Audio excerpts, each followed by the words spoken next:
folks, welcome to Myers Metal Detectors, located in sunny Tampa, Florida, where we sell nothing but fun and adventures, treasure hunting gear, and anything you can imagine for metal detecting.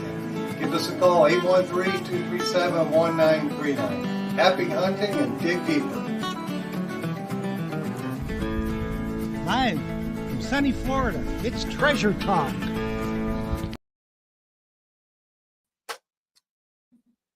Welcome. Welcome indeed. Welcome to another exciting edition of Treasure Talk. And we got an awesome guest tonight, don't we, Jeff? We certainly do. And if I'm speaking funny, it's because I had a tooth extraction today. Don't start me laughing, Jeff, okay? All righty. So I guess we'll get started early today. Today's show, of course, is brought to you by your friends at Myers Metal Detectors, where we sell fun and adventure. And we're going to have a new adventure today for sure. Yes, we are. I don't think we've ever had somebody on for fossils, have we? No, not really, but we're going to again. But that's awesome. That's really cool because I'm always fascinated by those. Oh, I always have been. You know, Yes.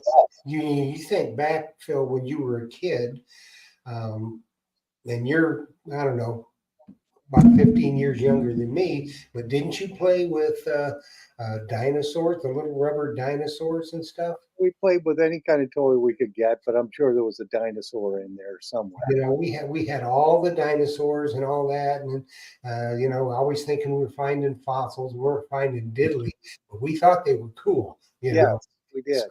And then my son, he grew up with dinosaurs, and I knew specifically because he always had the plastic ones that you walked on in his bedroom on your feet and started saying unkind words. So Yes, yeah. There's nothing like a little stepping on a triceratops, yes, or a jack or a Lego. yes, for sure. All righty. Well, I guess I better get started here. And of course, today's show is brought to you by your friends at Myers Metal Detectors. And also the views and thoughts, opinions expressed here on Treasure Talk by the guest and member belong solely to the guest and member, not necessarily to Phil Myers, Jocelyn Myers, Myers Metal Detectors, or Jeff Monet. True.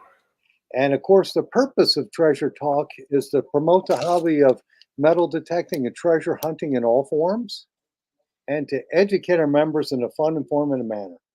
Yes, indeed. And we'll do that tonight. Really educate them.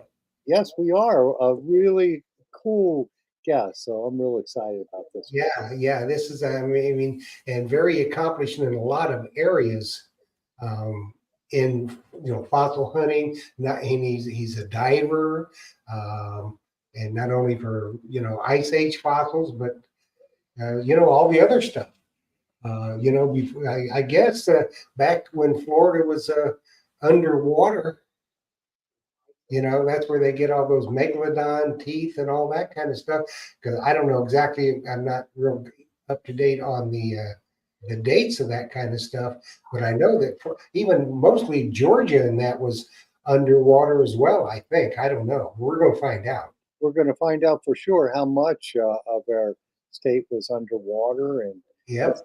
I was always fascinated when you go to the rivers east of us and you find shark's teeth, or go to like Lithia Springs and you're pulling out little shark's teeth. You just wonder, how did they get all the way in there? That's, 40 miles inland. So we'll find out that for sure.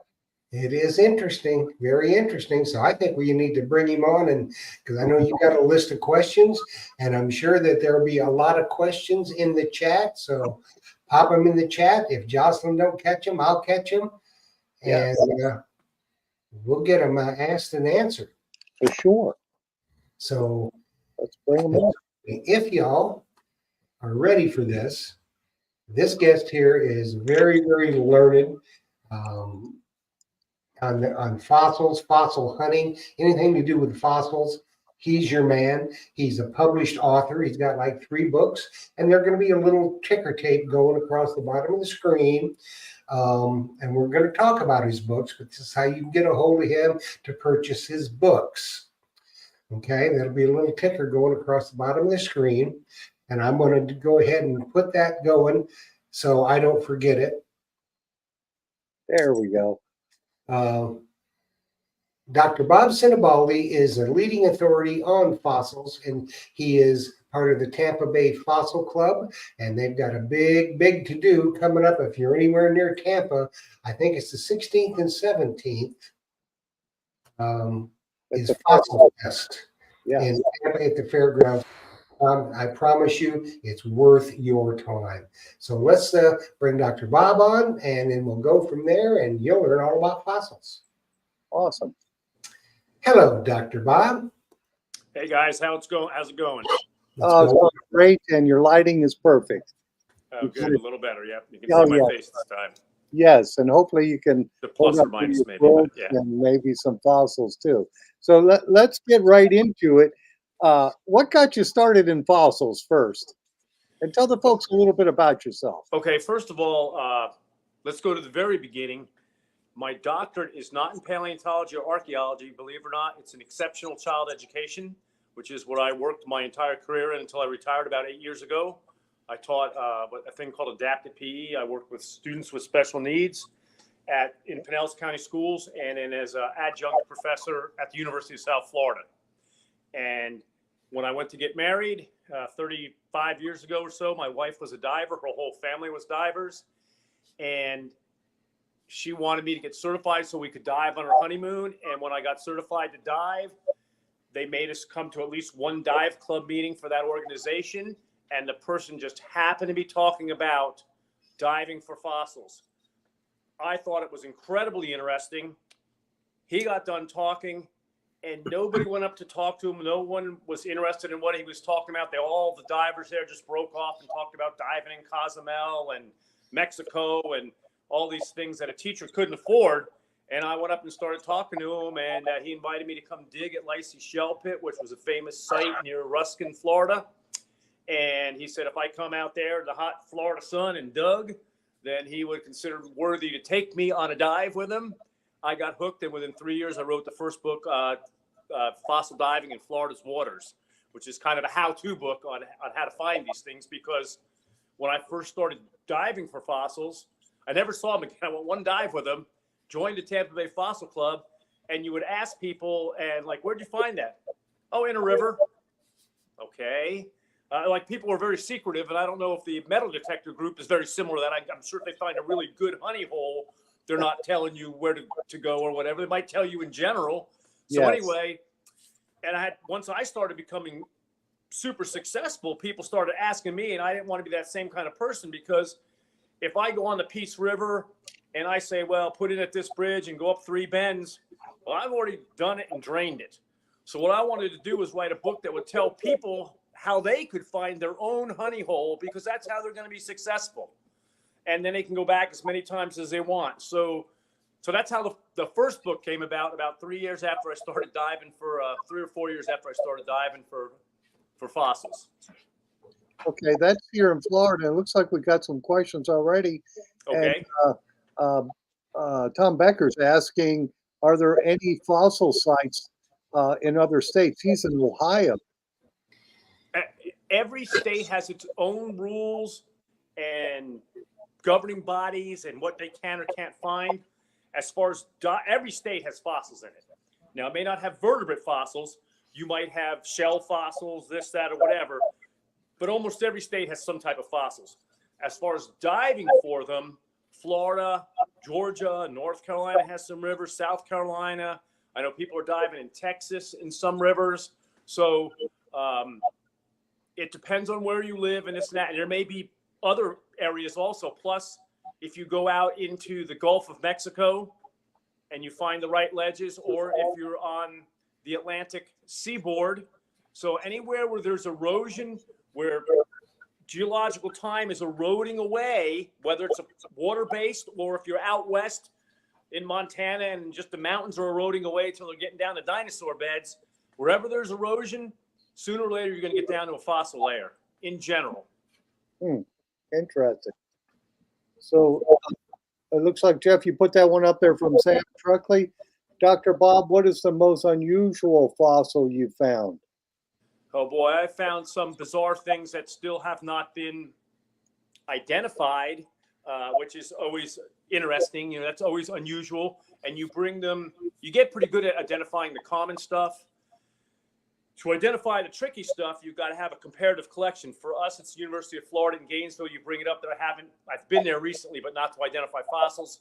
But you would bring it up there. They would go through their collection, and usually there's people there that can figure out what you found.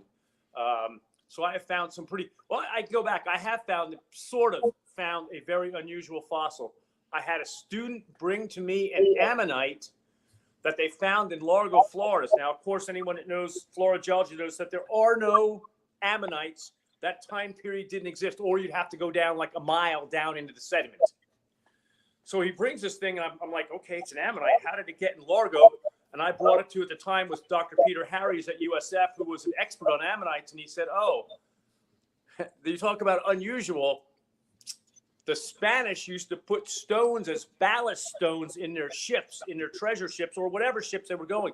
They would come into Tampa Bay, dump the ballast stones, and then put whatever they were carrying back to Spain or Portugal or whatever part of Europe. Then you go to like the late 1700s, early 1800s, 1850s. You had settlers coming into Pinellas County area, homesteaders, whatever you want to call them, and there's no rocks. And they build a log cabin. That's fine, but how do I make a fireplace? Oh, on low tide, you can go out in Tampa Bay. There's this big pile of rocks there. So somebody went out. So Spanish brought these rocks over, dumped them. Somebody in the 1850s dragged these fossils into Largo and built a chimney on an old house. And some of those rocks had ammonites in them. And then eventually that homestead fell apart, got bulldozed over. And then when they were putting a driveway in this kid's yard, they found these rocks that had ammonites in them. So that's a really unusual find with a really kind of neat story. That is neat. And I guess they probably got them at Ballast Point, where they Yes, the ballast. we're guessing. Yeah. Yeah, that's very interesting. Yeah. You know, the site is called Ballast Point, and it's from Spanish ballast stone. So it's very interesting. So when you want to identify a fossil, you can't know all of it. There's vertebrates, invertebrates, plants. You got dinosaurs out west that I have zero familiarity with.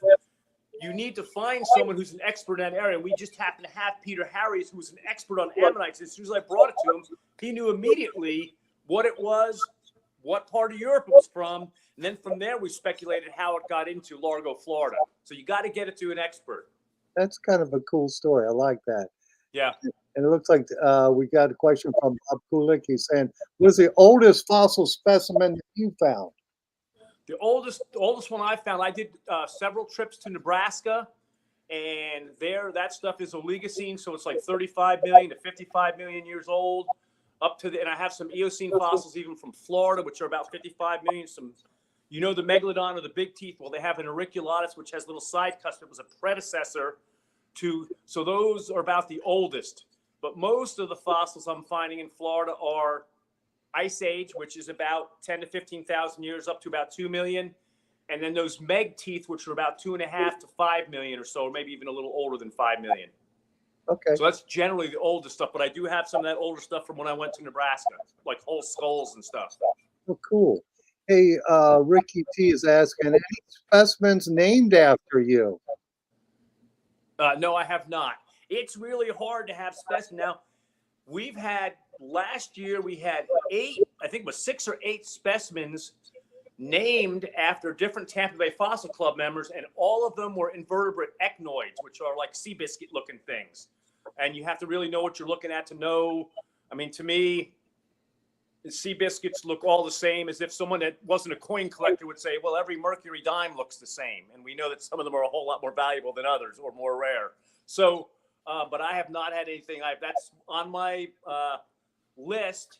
Now, I've had just recently with another person, we found some very important, scientifically important sites, but not to have individual specimens named after me. No, not yet.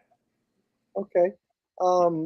We have a question here from Roy Goodall. What is the largest fossil find and what type of fossil?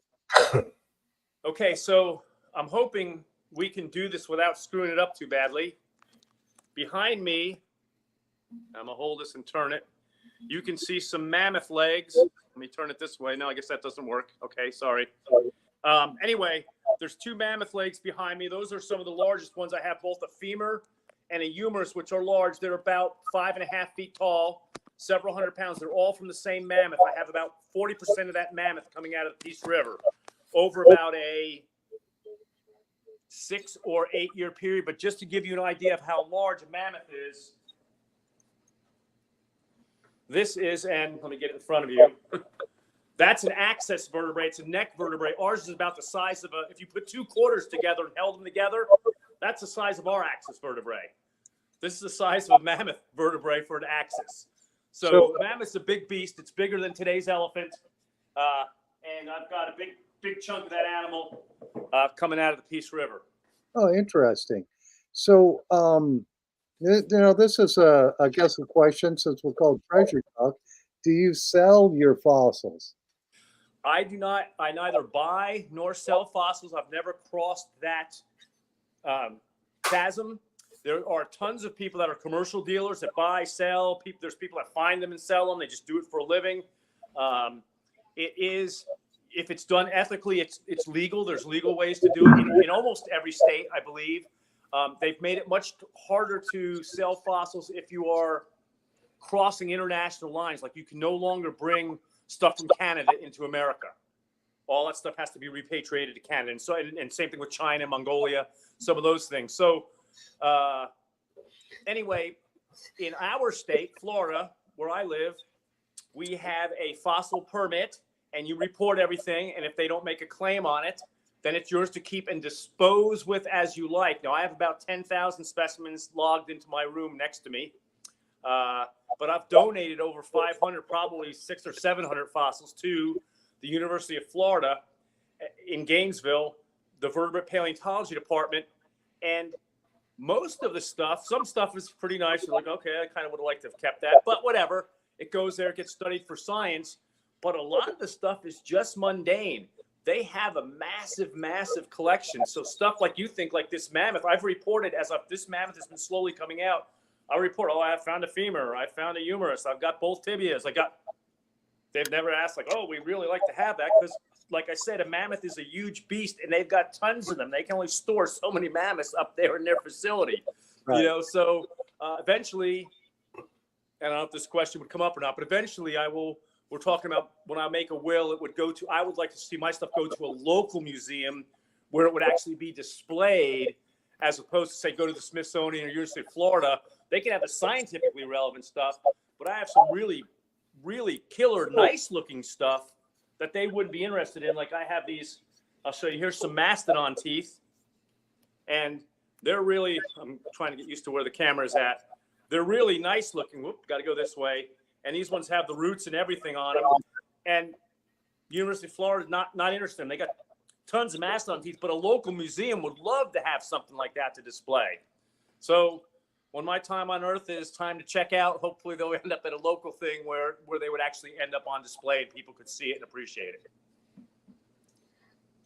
Okay, we got a question from Stacy. Is there an easy way to date shark teeth? No, you have to know. There's all kinds of books. The best way is to just get good books, but now you can go online, and if you look up where you found it, or you can go online and ask somebody, hey, I found this, I found it in the Peace River, I found this, and I found it in the New River in North Carolina, or I found it out in the Gulf of Mexico, whatever, they're going to give you a pretty good idea. If you want something all consolidated, we can just look it up really quick, and I'm not the greatest internet person, but there's books on shark teeth that you can look them up pretty quickly and find out what they are. Okay, cool. Well, Dr. Bob, I've got this question here, and the person's asking, do you have to have a license to hunt fossils in the USA? I think that's from the UK. Yeah, I kind of answered that. Each state has its own rules. Florida has a fossil permit. And in Florida, the fossil permit allows you to find fossils, log them in, and at the end of the year, you report them. Now, that's vertebrate fossil permit. There's no permitting for invertebrates. Shells are just around for bazillions of years, and there's bazillions of them. So there's nothing on there.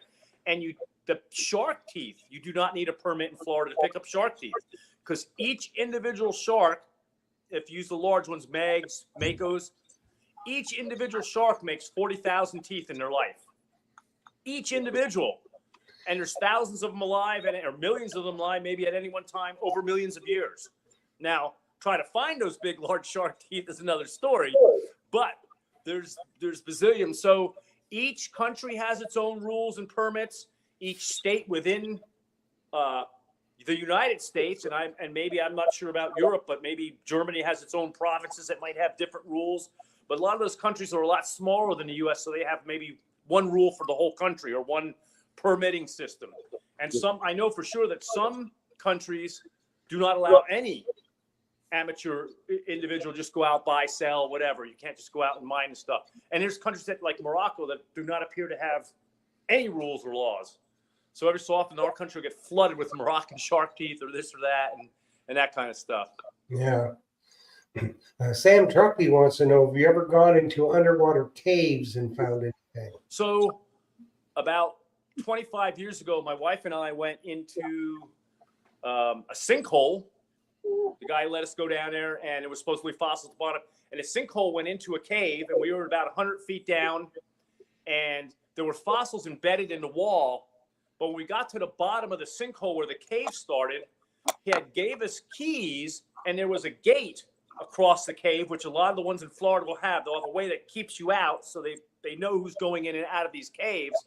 And you had to unlock the gate, take your dive stuff off, except leave the regulator in your mouth, push it through the small hole, crawl through, re-gear up, try not to silt it up so you lost your visibility.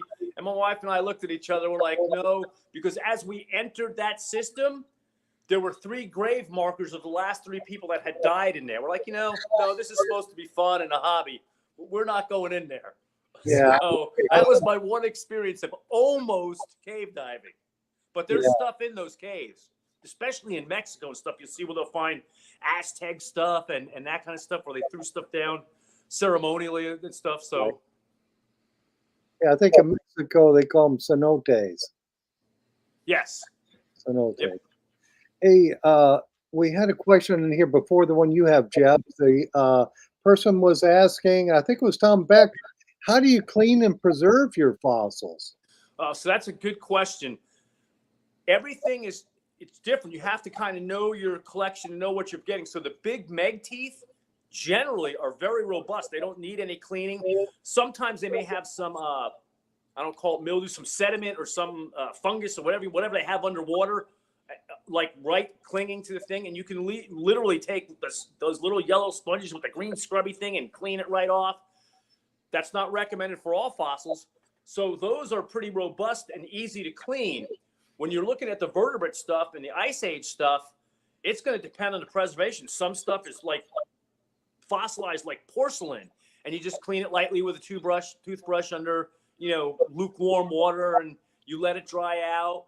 And if it's not robust, you've got to let it completely dry out. You clean it with that toothbrush, and then there's different commercial hardeners you can use.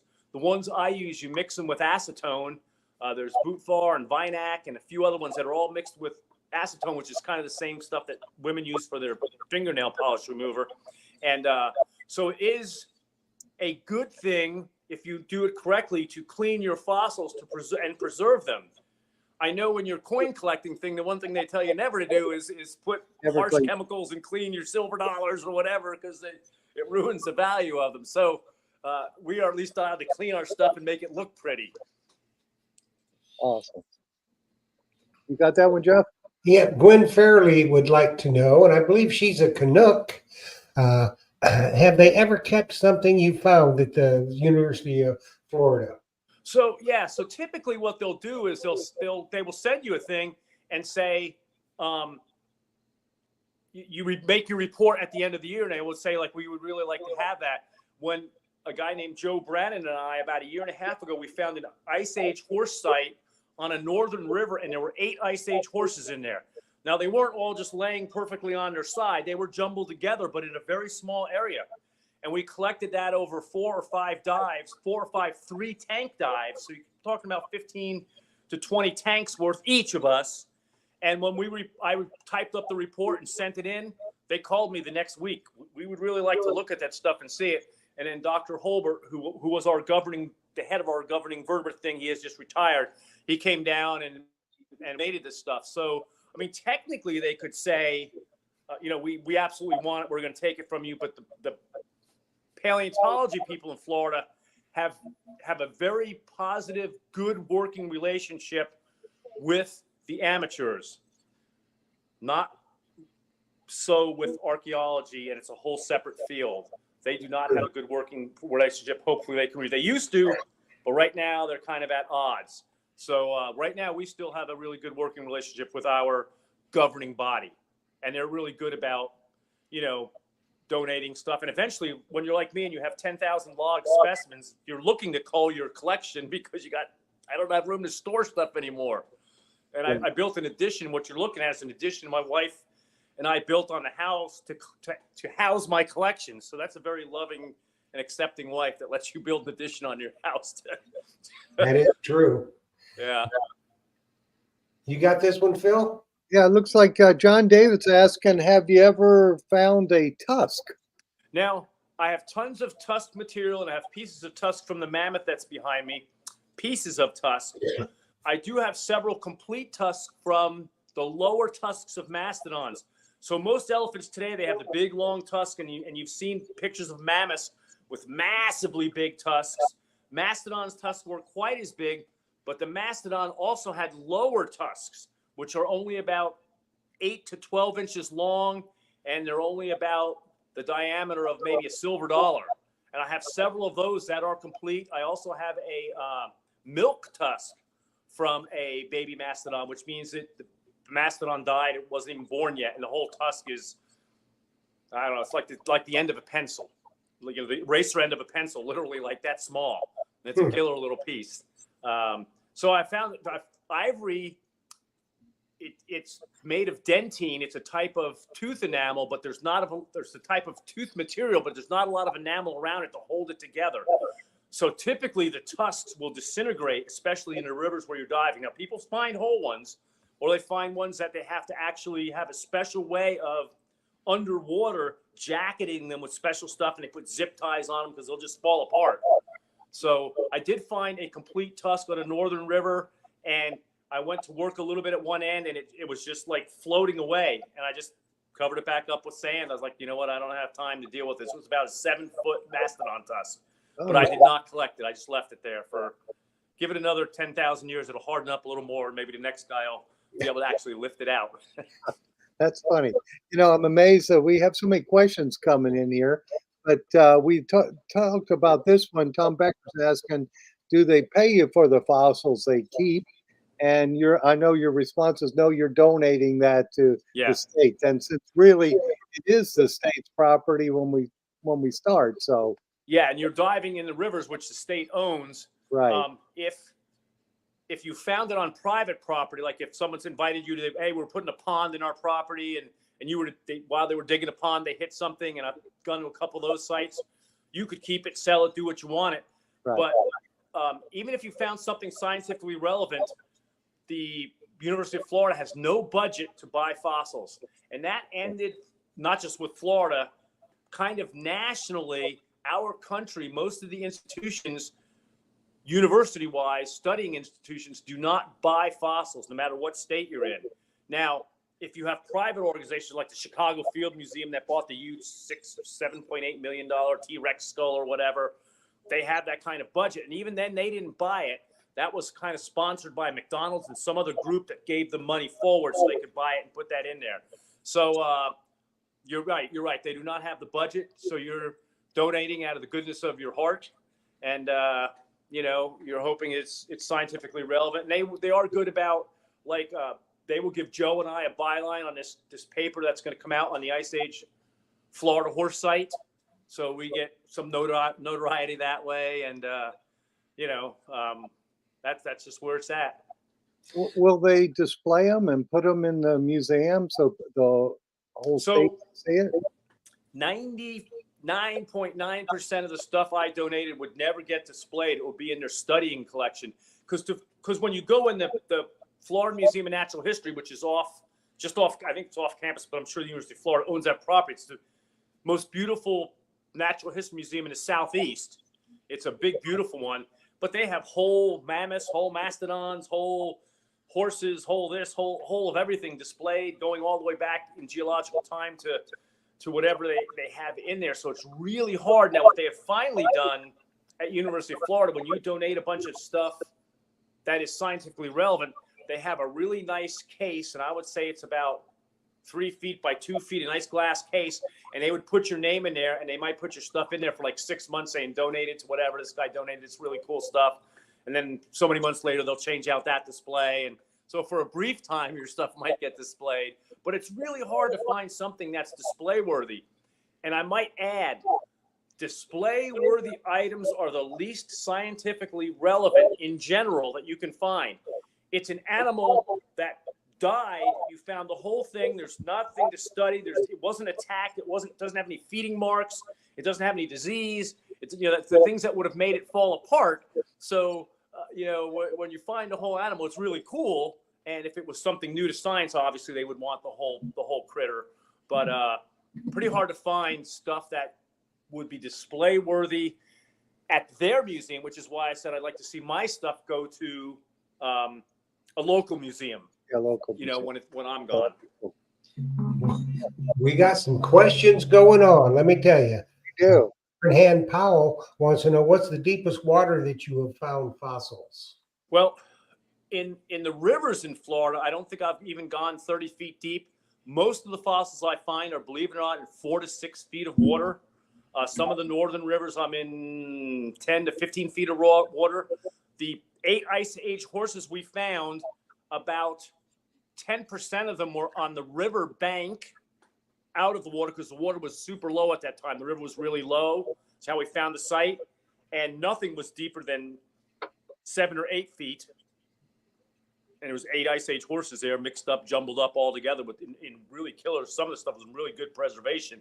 So I have been down about 30 feet, I want to say, or so in the Rainbow, where I found a few odds and ends items and stuff. I don't dive out in the Gulf. I used to dive out at Venice, but even off Venice Beach in Florida, it's only 17 feet to 25 feet. So that's not very deep at all. So I have not done a lot of deep diving. People find stuff out, but you got to remember that when you're looking for fossils, you find an area, and what you're doing is you're fanning through the sediments. Well, if you're in a river, you face up river, and the current is coming at your face. And as you're fanning, all of the sediment is going down river. So you're always trying to stay looking into clear water. If I go out in the Gulf or in Tampa Bay and I start mucking it up, I'm just sitting in a big cloud of muck for the next hour and a half, and I can't see anything. So, so that's why when Mel Fisher and those guys did the Atocha, they invented all those things where they could suck up all the sediment through a big, I forget what they called the stupid thing that came down, but it had a screen over it that only sucked the sediment and it didn't take the coins up through it.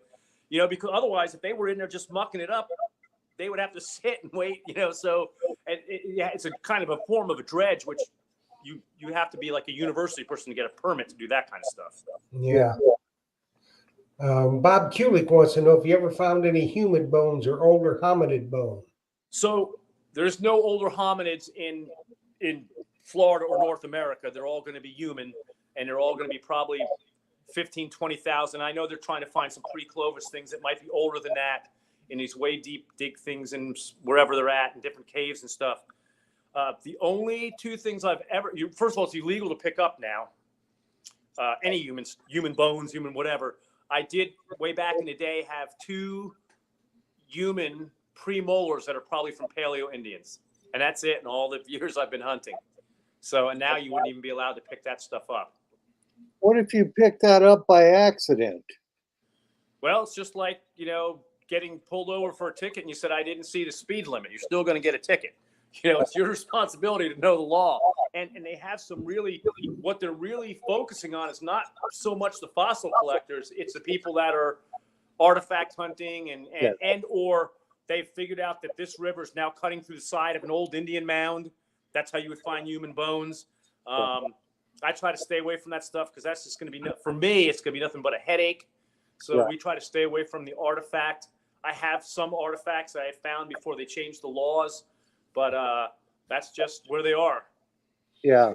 Yeah. So if you find an arrowhead, you better leave it there. Yeah, you're supposed to leave it, which that's up to the individual people. There's some issues with that. I don't totally agree with all that either, because there's some things that you might find that if you just leave it on the bottom of the river, well, the next guy throws his anchor down on it or it starts tumbling down river, especially if you get the stuff that's made of bone, like bone fish hooks and stuff. Once it's been washed out from a bank, its life expectancy is probably less than a few weeks. So if you don't pick it up, for them to say, well, now we're going to charge you with a felony for saving that thing. So the archaeologists, we're not going to get too much in that, but they've bit off their nose to spite their face a little bit on some of that stuff. Yeah.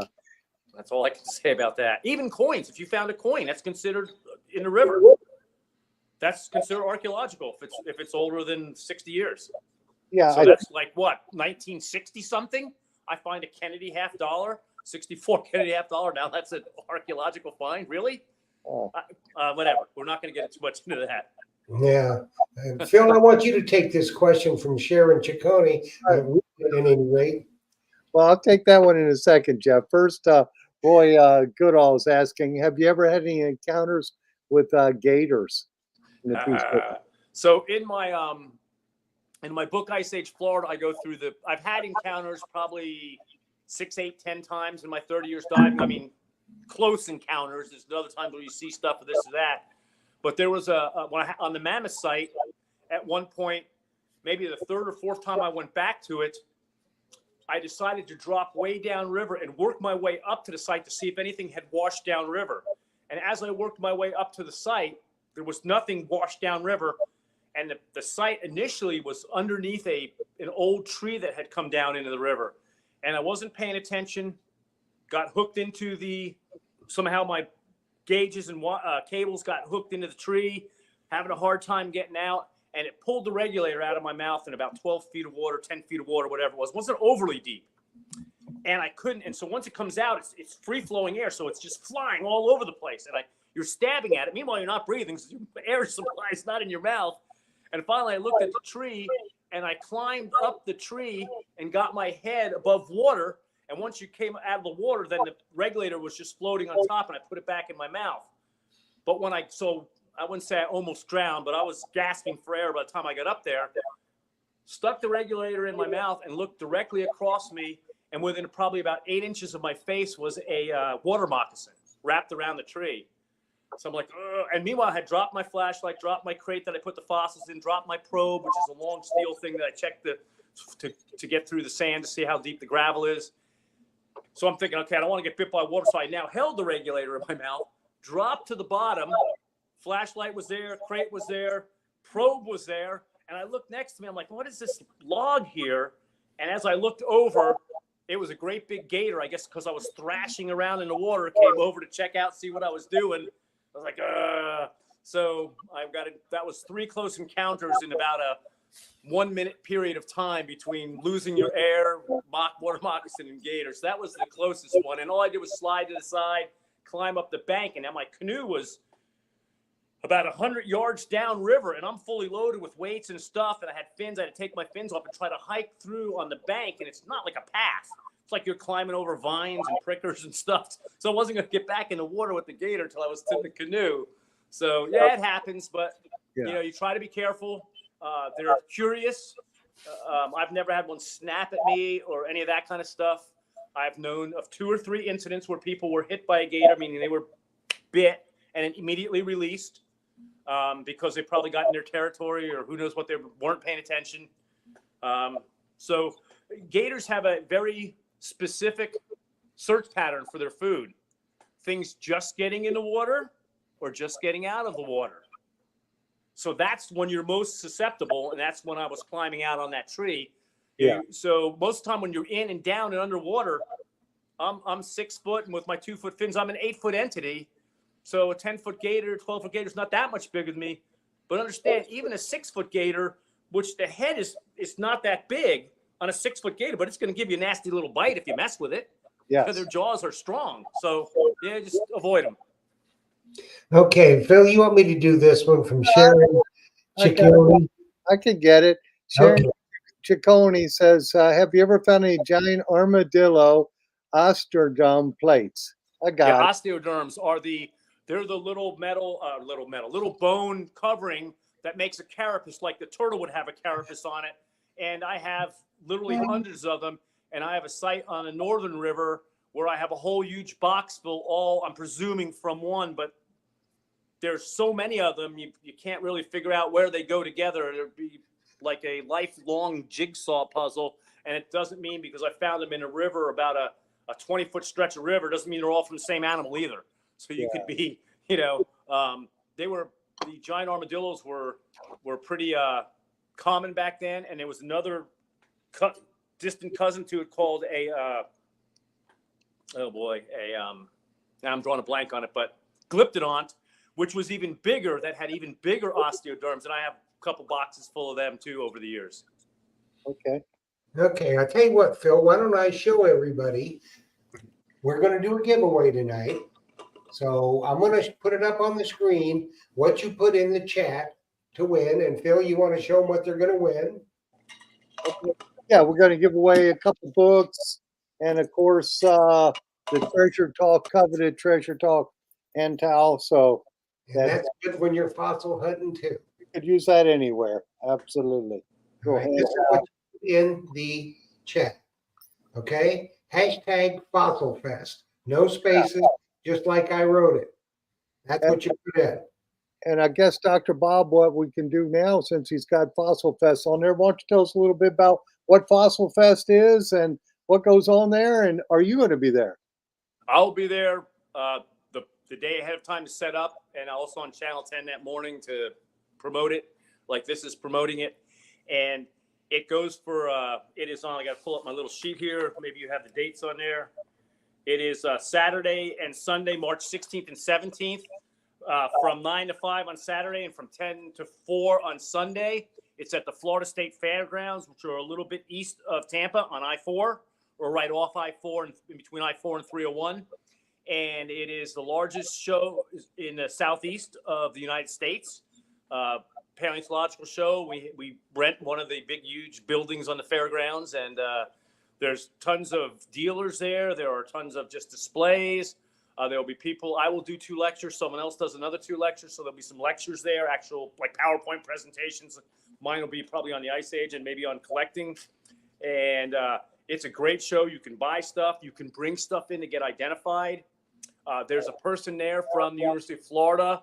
The new person who took over for Dr. Holbert, Rachel Narosi, is supposed to be there, and she will sign people up for permits, which it is only $5 in Florida to get a permit to collect for the whole year.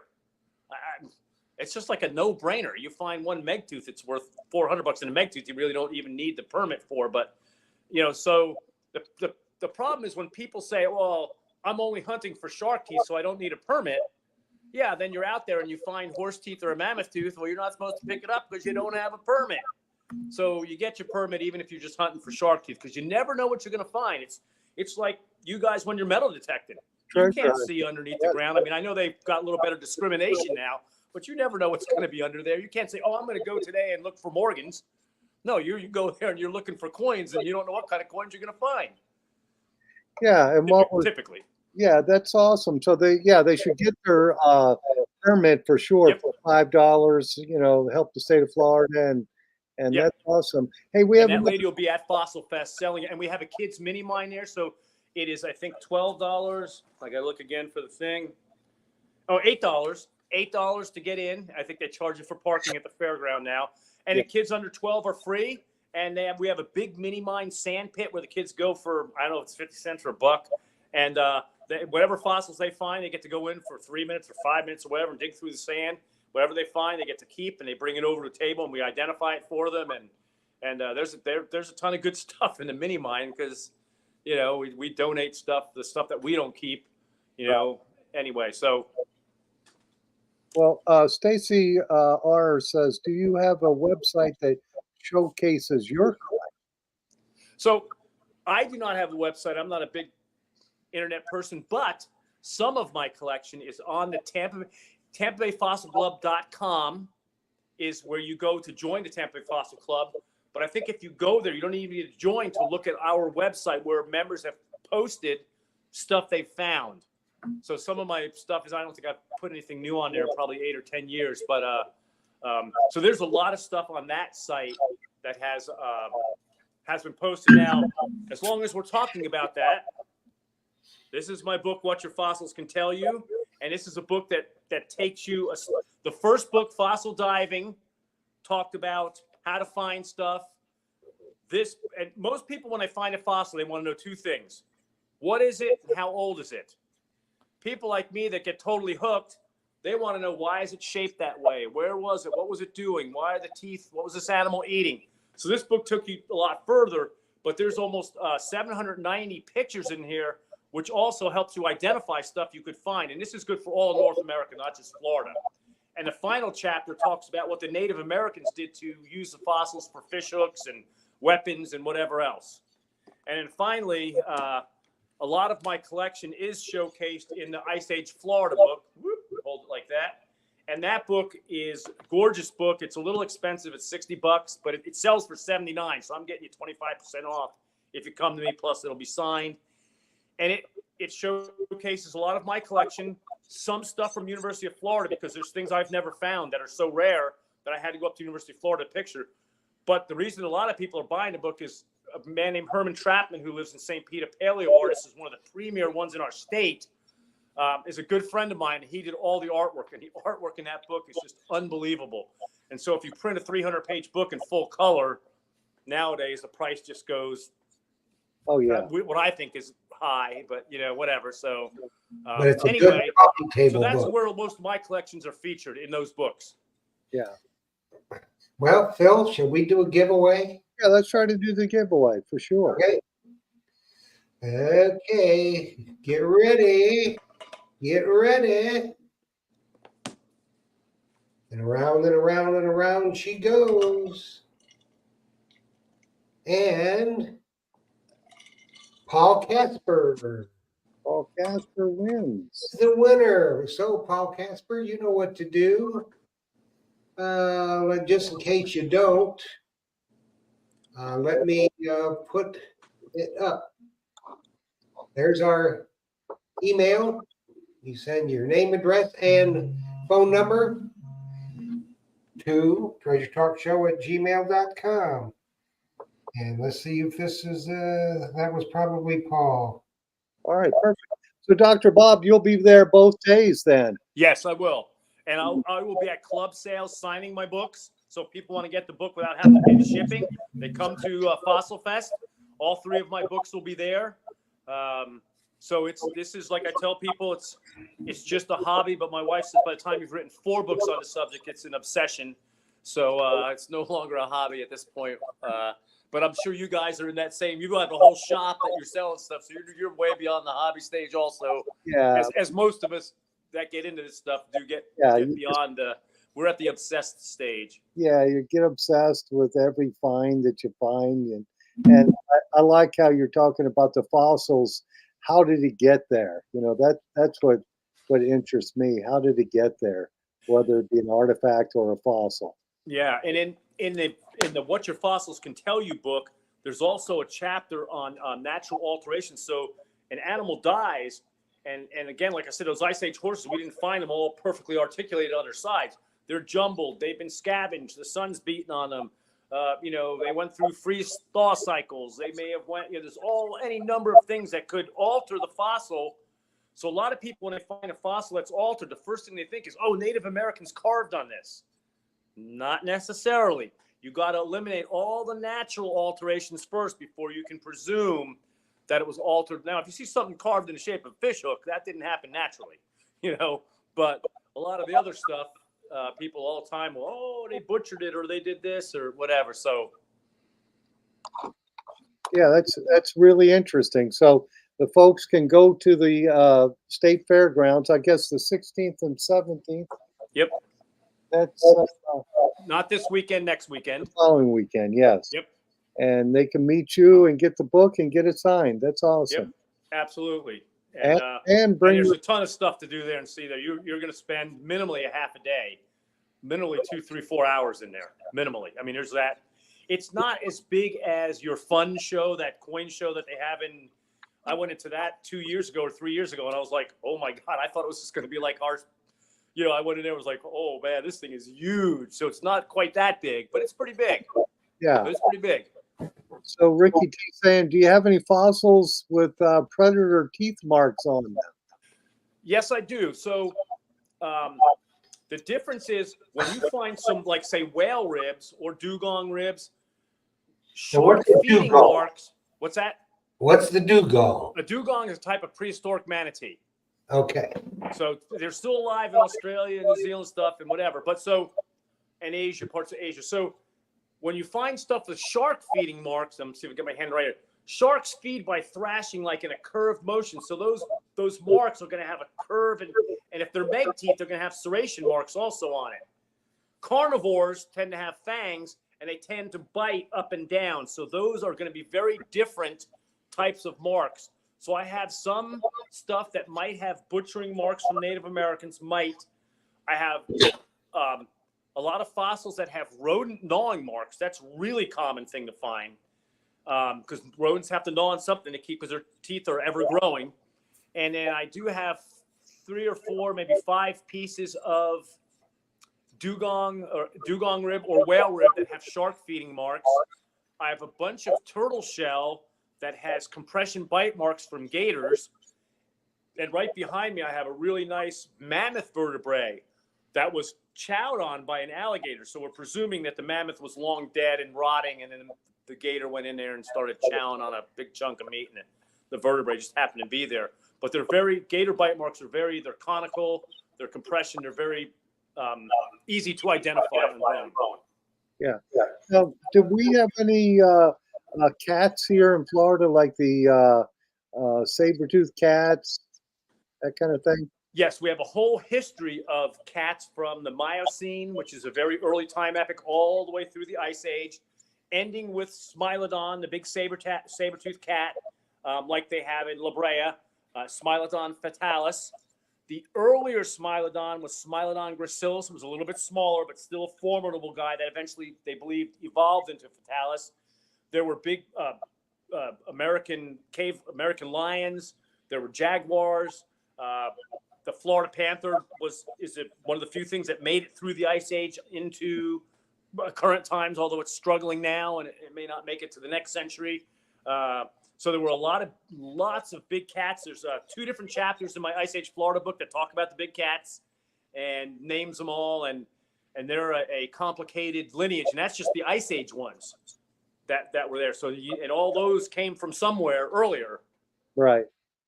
Well, we were talking earlier, Phil and I were, when we first came on, about how much was underwater. Florida completely was underwater, wasn't it? Parts of Georgia and everything? Yeah, so absolutely. If you can imagine, at some points let's go the opposite way. At some points during the maximum ice age, there was so much glacial ice on top of the North Pole and South Pole that the Earth actually compressed. I mean, we wouldn't be able to see it from outer space, but the scientists have figured out to the point where to this day, as global warming is happening, the Earth is becoming more and more round because the weight off of the North Pole is melting in the Antarctic. That in Florida, the west coast of Florida, the oceans of the world were 100 meters or about 330 feet lower than they are today. Do you know how much water it would take to lower the oceans by an inch? All the oceans to lower by an inch. But now think about it, they were lowered by that. So then you go in the opposite direction, which is where we're heading now. And we've had other times where it was warmer and a lot of Florida was underwater. Now, the people think of the last ice age. There were several ice ages, but the last ice age had 4 major fluctuations where you had these big, huge glaciers on top of so if you walked up into upstate New York and you walked up to a glacier, you would have to look 2 miles straight up the glacier, 2 miles of ice straight up. They're massive things. They carved out the Great Lakes. And anyone who's been to the Great Lakes go, wait a minute, you're telling me a glacier carved this thing out? We can't even dive to the bottom of it. So at points, now you look at Florida is what it is.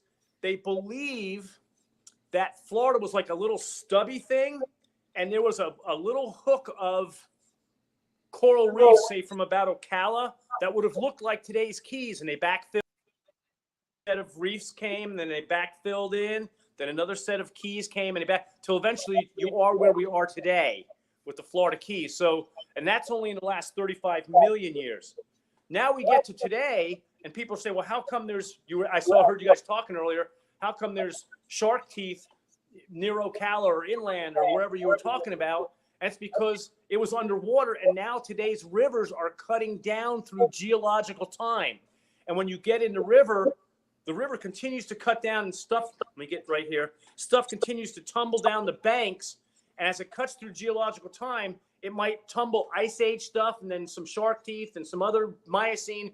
So sometimes you get in the bottom of the river, there's stuff from many different time epochs all jumbled together, including beer cans and everything else that people have thrown in there. So, so that's why you're finding shark teeth way inland. And the Peace River is a main one for finding those meg teeth. Yeah. And that's what I understand. Yeah. And some of those meg teeth are as big as my hand. Yeah, I have a few 5 inches. They get up to like 6.5, almost 7 inches. I've never found one of the massive, my son found one up in Aurora, North Carolina, one of the massively big ones. But even my 5-incher is really big. I mean, you look at it, you're like, wow. And I have tons How of big that animal was. So you can take the meg tooth for rule of thumb. If you have a 5-inch meg tooth, multiply it by 10, that's 50, and then multiply feet by inches. So a 5-inch meg tooth represents a 50-foot shark. A 6-inch meg tooth represents a 60-foot shark, or about the size of a Greyhound bus. You need an aircraft carrier. Today's great white only gets to 19.5 feet. That's it. I saw one that was 20 or 25. So I saw it on TV. Steven Spielberg exaggerated it to 25 feet in the movie Jaws to make it more exciting. 19.5 feet is the record. So today's great whites, the teeth are only about 1 inch and 7/8, sometimes 1.5 inches. Occasionally you'll find a 2-incher. And they're thin. You see the damage that great whites do when they attack people. But some guy on Shark Week, I survived. He holds his arm up and he's got a big scar on it. That wouldn't have happened back then. Meg would have just eaten you. You weren't going to survive that. It was eating whales. Yeah, it may not even attack you because you were too small. Yes. So they were massively big sharks, the megalodons. Yeah. Well, it looks like that hour is gone, Jeff. Yeah, I know. And I was just thinking back to that Jaws movie. I thought Richard Dreyfuss said that's a 20-footer, and then Quint says 25.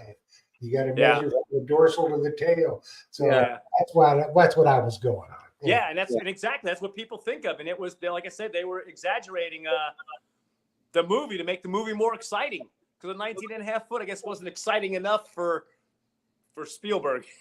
Well, Dr. Bob, we're glad you came on here with us today. And folks, you can meet Dr. Bob in person on the 16th or 17th at Fossile Fest if you go to that for sure. And and if they email me, they can email me, and I will give them the information on how to get a book. Also, they can't make it at Fossile Fest. Yes. So I want to thank you for coming on here. Thank you, Jeff, and thank you, Jocelyn. Thank you to our many members who are on here on the chat. And we got most of their questions answered for sure. There was a passel of them. Yes. Passel of them. So well, thank you guys for having me. I had a good time. It was great. Well, it was great. We enjoyed it. We'll have you back. Next week, going to be the Big Nocta Show, where you might win a score or a score 2. And Billick will be here. Mark Kaminsky will be here. The Diggin' Canuck, who is a nomad, and Southern Relic Adventures, who's a nomad, is going to be joining us as well. So make sure that you're here 7 p.m. Eastern Standard Time for the Big Nocta Show. And we certainly had a great time tonight. I learned a lot of stuff I didn't know. I've always been fascinated with fossils. I know Phil is fascinated with them as well. And shark's teeth and all that kind of stuff. So Dr. Bob, we just can't thank you enough for taking time out of your day to join us tonight. Everybody loved it, I know. And we will see you again all next week. So happy hunting, everybody, and dig deeper. And good night, y'all. All right. Good night, guys.